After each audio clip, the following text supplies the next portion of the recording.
اسلام کا دوسرا جو دشمن تھا اسے زمانہ مرحب کے نام سے جانتا تھا، اور یہ خیبر کے میدان میں موجود تھا۔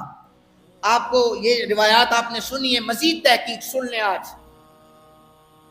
نواسب جو ہے نا، ناسبی، جو اہل بیت سے بغض رکھتے ہیں انہیں ناسبی کہا جاتا ہے، وہ ہمیشہ اس بات پر کاربند رہے کہ حضرت علی کرم اللہ وجہ الکریم نے مرحب کا قتل نہیں کیا۔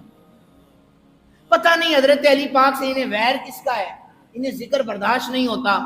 بہرحال یہ ان کا اپنا مقدر ہے کہ انہیں بغض علی مل گیا ہے، ہمارا مقدر ہے کہ ہمیں محبت علی عطا ہو گئی ہے۔ وہ کہتے ہیں کہ حضرت علی کرم اللہ وجہ الکریم نے مرحب کو قتل نہیں کیا۔ اب میں آپ کے سامنے صحیح مسلم شریف کی کتاب الجہاد سے روایت پڑھ رہا ہوں۔ سلمہ بن اکوع رضی اللہ تعالیٰ عنہ، یہ صحابی رسول ہیں، نبی علیہ السلام کے نڈر صحابی ہیں، یہ حضور کے دلیر ترین صحابی ہیں۔ اور ان کے حوالے سے میں ایک اور روایت سناتا چلوں عقیدے کے حوالے سے۔ اگر آپ کسی شیخ کے ہاتھ چھومیں نا، اپنے پیر کے، اپنے والدین کے، تو لوگ بغیر سوچے سمجھے لا علمی میں کہہ دیتے ہیں یہ طریقہ کیا ہے، ہاتھ چھوم رہے ہیں۔ میں آپ کو الادب المفرد کی روایت سنا دیتا ہوں۔ یہ جو سلمہ بن اکوع ہیں، نبی علیہ السلام کے صحابی ہیں، یہ ایک دن بیٹھے ہوئے تھے تو دو تابعین ان سے ملاقات کرنے کے لیے آ گئے۔ وہ تابعین جب ملاقات کے لیے آئے تو حضرت سلمہ بن اکوع نے اس طرح ہاتھ بلند کیے، کہنے لگے تابعین کو کہ آپ دیکھ رہے ہیں یہ میرے ہاتھوں کو، یہ میرے ہاتھ وہ ہیں کہ ان ہاتھوں نے رسول اللہ کی بیعت کی ہوئی ہے، یہ ہاتھ رسول اللہ کے ہاتھوں سے جڑے ہوئے ہیں۔ دونوں تابعین آگے بڑھے اور حضرت سلمہ بن اکوع کے ہاتھوں کو چومنے لگے۔ انہوں نے ہاتھ چومے۔ سلمہ بن اکوع نے ہاتھ کب رسول اللہ سے ملایا تھا اور کب تابعین چوم رہے تھے؟ زمانے والوں کو ادب سکھا رہے تھے، تعظیم سکھا رہے تھے کہ اگر آپ اپنے شیخ کے، استاد کے، مرشد کے، والدین کے ہاتھ چومنا چاہتے ہیں تو یہ روایت موجود ہے، اس سے صحابی رسول نے منع نہیں فرمایا۔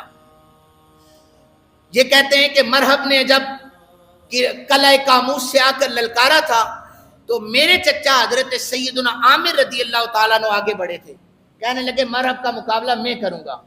تو حضرت عامر آگے بڑھے تو پہلا جو حملہ مرحب کا ہوا تھا تو انہوں نے روکا تھا، لیکن روکتے ہی انہوں نے جب حملہ کرنا چاہا تلوار نکالی، ان کی اپنی تلوار سے ان کی یہ رگ کٹ گئی اور وہ وہیں پر شہید ہو گئے۔ اب جو مسلمانوں کا لشکر تھا اس میں آوازیں بلند ہو گئی کہ اس نے خودکشی کر لی ہے۔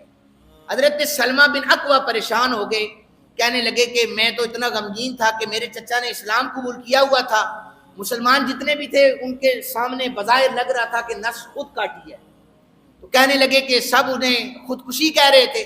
میں پریشان ہو کر رسول کائنات صلی اللہ علیہ وآلہ وسلم کے پاس گیا، حضور مرحب کے ساتھ مقابلہ تھا تو یہ معاملہ پیش آیا۔ نبی علیہ السلام نے فرمایا پریشان نہ ہو، تمہارا چچا پکا مومن تھا، وہ پکا مومن تھا۔ اور اسی کے ساتھ متصل روایت ہے، کہتے ہیں کہ جب میں نے نبی علیہ السلام کو اپنے چچا کا انٹروڈکشن کروایا تھا تو نبی علیہ السلام نے فرمایا کہ اللہ تمہارے چچا پر رحم فرمائے۔ تو حضرت عمر پاس کھڑے تھے، کہنے لگے یہ پکا شہید ہے۔ کہنے لگے اے عمر آپ کیسے کہہ سکتے ہیں شہید ہے؟ کہتے ہیں رسول اللہ صلی اللہ علیہ وآلہ وسلم جسے دعا دے دینا یہ اللہ اس پر رحم فرمائے، اللہ اس کو شہادت کے مرتبے پر فائز فرما دیتا ہے۔ اب مرحب چونکہ کسی سے کنٹرول نہیں ہو رہا تھا، انہی صحابی رسول حضرت سلمہ بن اکوع کو نبی علیہ السلام نے فرمایا جاؤ میرے بھائی علی المرتضیٰ کو بلا کر لے آؤ۔ حضرت سلمہ کہتے ہیں میں گیا تو حضرت علی پاک کی آنکھوں میں تھوڑی سی بیماری تھی، تو میں نے عرض کی کہ آپ کو سرکار دو عالم صلی اللہ علیہ وآلہ وسلم بلا رہے ہیں، تو آپ تشریف لائے۔ یا رسول اللہ آنکھیں خراب ہیں۔ اب تک لعاب دھن لگایا، نبی علیہ السلام نے آپ نے اپنا علم حضرت شیر خدا کرم اللہ وجہ الکریم کے ہاتھ میں دیا۔ مرحب نے آ کر جو اپنے آپ کو خیبر کا شیر کہتا تھا، اس کی وہ جب چھوٹا تھا نا تو اس کی ماں نے اسے کہا تھا میری نصیحت یاد رکھو، اگر کوئی میدان جنگ میں تمہیں اپنی کنیت سے للکارے، شیروں والے شیر جانور، شیروں والے اشعار پڑھ کے یا اس جیسے نام رکھ کے پکارے تو اس کا مقابلہ نہ کرنا، وہ تمہارا قاتل ہوگا۔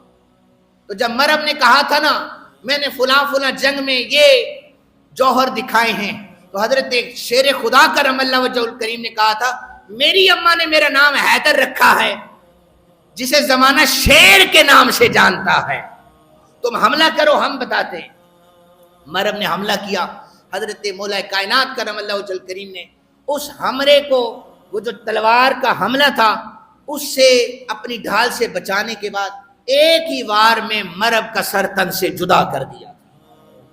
اسلام کا دشمن جب بھی زبانی اٹھا صحابہ کرام نے اس کی زبانوں کو بند کیا، جب تلوار والا اٹھا تو صحابہ کرام تلوار لے کر سامنے آ گئے۔ یاد ہے جب اسلام میں نے ابتداءً کہا ہے کلمہ پڑھ کے اسلام کے خلاف سازشیں کرنے والے یہ زیادہ خطرناک لوگ